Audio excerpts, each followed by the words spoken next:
কিছুমান মানুহে এনেই চকীত বহি বহি কিনি দৰমহাটো লৈ আছে।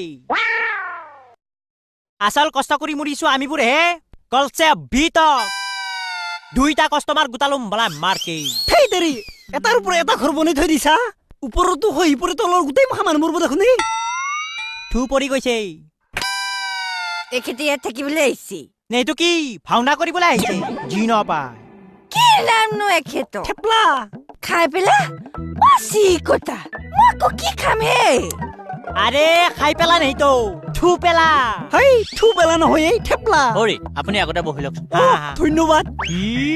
আয়ো ইমান ঠাণ্ডা। আপোনাক ইয়াত বহিবলৈনো কোনে কৈছে? তাত বহক। হা আগৰ পৰা ক'বা লাগে গাঁৱৰ পৰা অহা মানুহ। কিনো এইখন ইমান সৰু বিছানা, বিৰাট বেয়াকে ঠগিছো তহঁতক। ইয়াত দেখো ঘুমালি মানুহ মাটিত বাগিৰি পৰব। থুই বুলব কিনচান, এইটো বিছনা নাহি আছেতো, এইটো সোফা আছে সোফা। চাফাইটো আছে, কোনে কৈছিল লেতেৰা হৈ থাকা বুলি? এই হ'ব দে কথা নাই, বহিবা পালিয়েতো হ'ল। মা কচম বহিলি দেখো পুৰপুৰকে সুমি যায়। বঢ়িয়া লাগছি তামাম বনাইছো।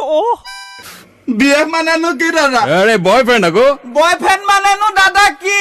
বয়ফ্রেন্ড মানে কি জানান নাই? বয়ফ্রেন্ড মানে হৈছে এক ধৰণৰ হাতিয়াৰ। হাতিয়াৰ চিনিব? হাতিয়াৰ এই পুলিচ বিলাকৰ লগত লাঠি থাকে, চিআৰপি বিলাকৰ লগত বন্দুক থাকে, গুৱাহাটী ছোৱালী বিলাকৰ লগত এটা হাতিয়াৰ থাকে।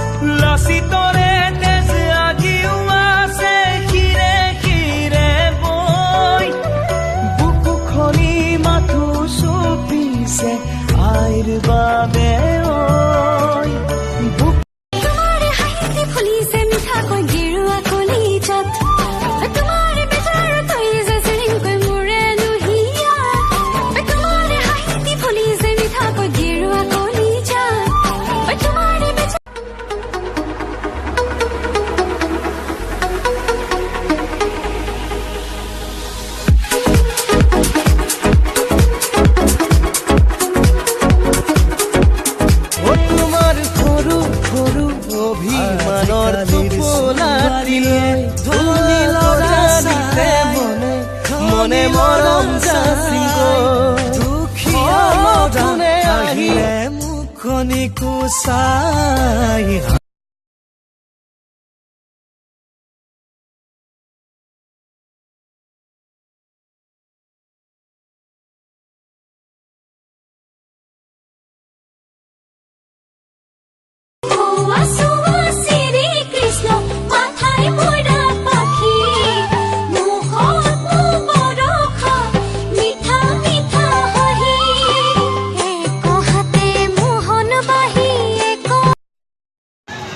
বন্ধুসকল, আগতে মানুহে কৈছিল প্ৰেম অন্ধ আছিল আৰু সেইকাৰণে জাত ধৰ্ম নোহোৱাকৈ প্ৰেম হৈছিল আৰু বিয়া হৈছিল।